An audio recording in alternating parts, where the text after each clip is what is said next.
Dan pemirsa, untuk membahasnya kami sudah terhubung dengan Direktur PT Reliance Sekuritas Indonesia Tbk Reza Priyambada. Halo, apa kabar Mas Reza? Halo, selamat sore Mas. Selamat sore Aljon TV.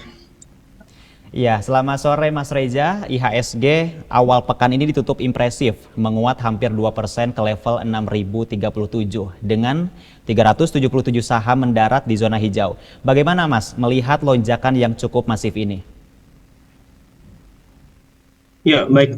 Terima kasih Mas atas pertanyaannya. Ya, jadi kalau kita lihat memang pelaku pasar ini kan mencoba untuk mempertahankan aksi belinya ya gitu. Setelah di akhir pekan kemarin eh, apa, pergerakan dari market kita itu masih ditutup di zona hijau gitu. Nah, jadi tampaknya pelaku pasar masih melihat masih apa ya masih banyaknya emiten atau katakanlah masih banyak perusahaan-perusahaan yang mencatatkan kinerja yang baik. Kemudian juga dari sisi berita-berita emiten yang ada itu kan juga masih cukup positif ya terkait dengan berbagai macam aksi korporasinya gitu ya. Nah, itu yang mungkin kita bisa lihat beberapa pasar masih bertahan gitu. Nah, apalagi tadi ya meskipun kalau kita lihat dari pergerakan nilai tukar rupiah itu masih masih cenderung belum ada perbaikan, tapi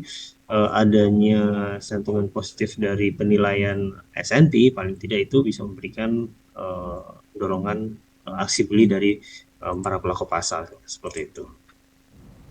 Ya, kalau dilihat dari sisi sektor bahan baku dan energi menjadi motor utama penguatan hari ini dengan saham-saham seperti BRPT, Aman, dan UNTR memimpin top gainers di LQ45. Apakah rally di sektor-sektor ini masih didorong oleh volatilitas harga komoditas global atau ada aksi korporasi spesifik yang memicu akumulasi beli, Mas Reza?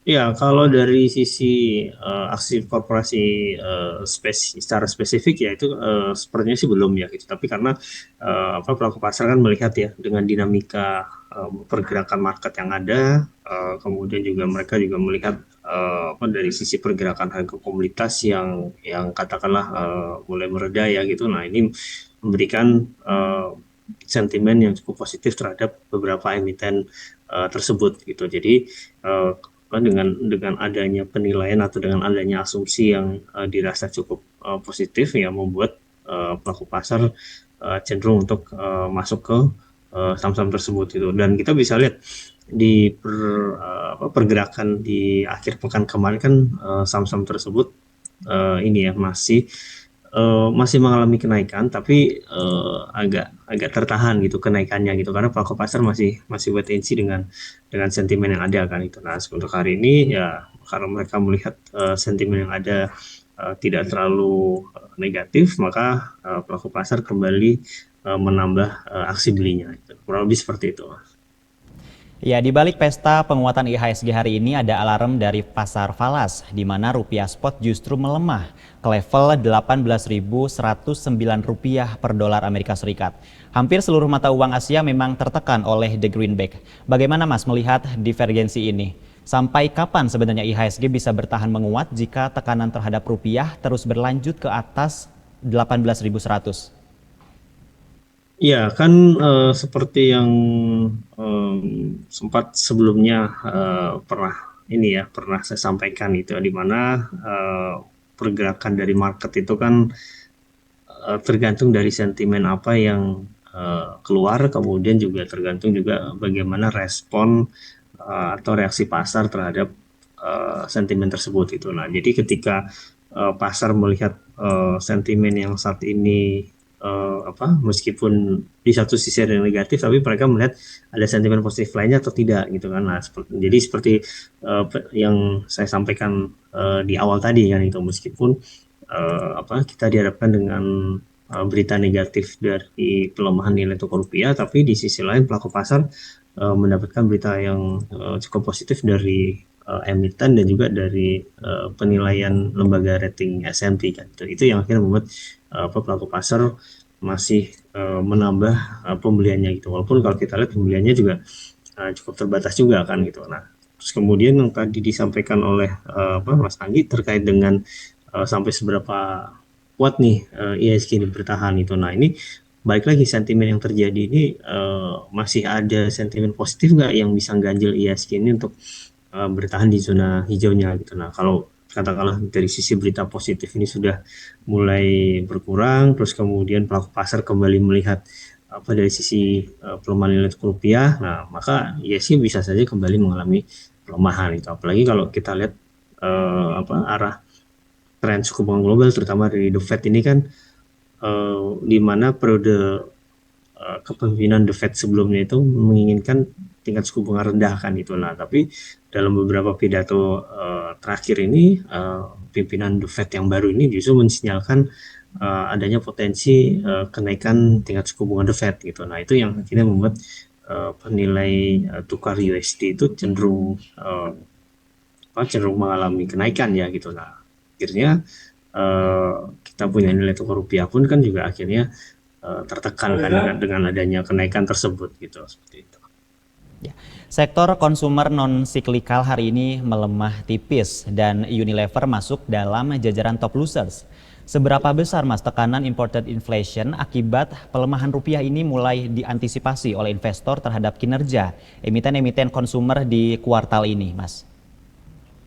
Ya, tentunya dengan adanya tadi ya sentimen dari pelemahan nilai tukar rupiah itu kan tampaknya juga memberikan penilaian yang cukup negatif ya terhadap uh, sejumlah saham-saham yang berkaitan dengan pelemahan nilai tukar rupiah tersebut gitu. Jadi asumsinya ya kalau pelaku pasar melihat bahwa nilai tukar rupiah ini belum ada perbaikan, maka yang dikhawatirkan beban biaya yang ditanggung oleh para emiten-emiten tersebut itu akan menjadi meningkat gitu. Sehingga kalau beban meningkat itu akan mengurangi potensi profit yang akan dicapai gitu. Itu yang akhirnya membuat penilaian terhadap emiten tersebut menjadi berkurang dan tentu berimbas terhadap aksi jual sahamnya gitu.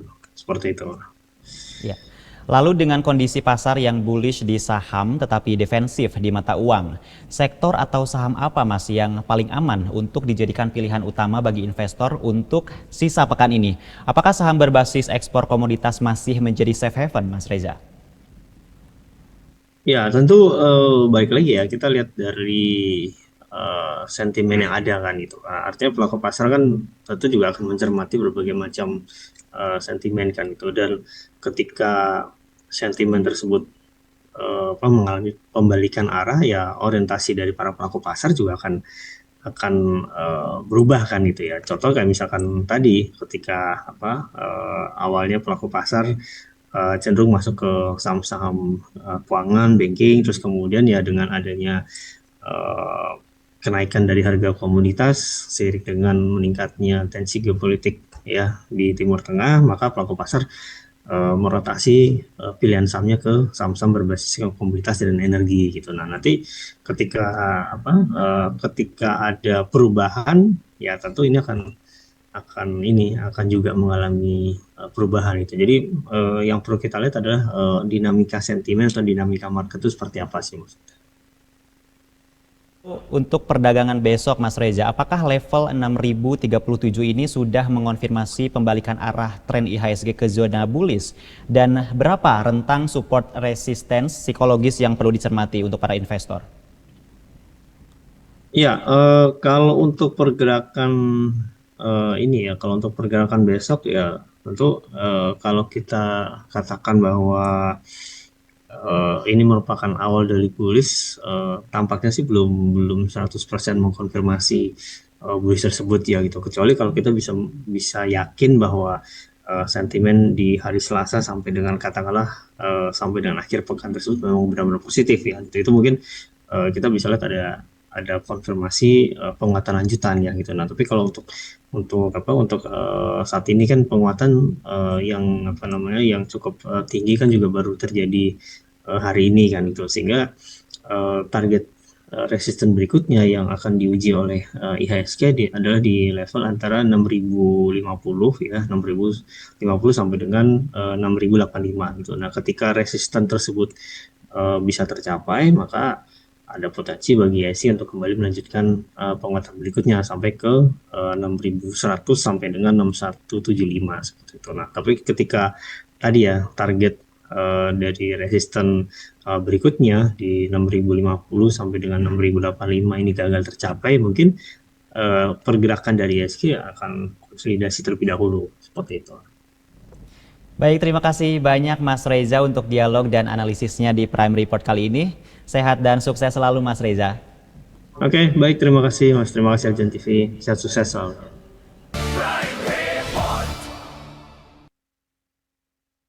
Yang didukung oleh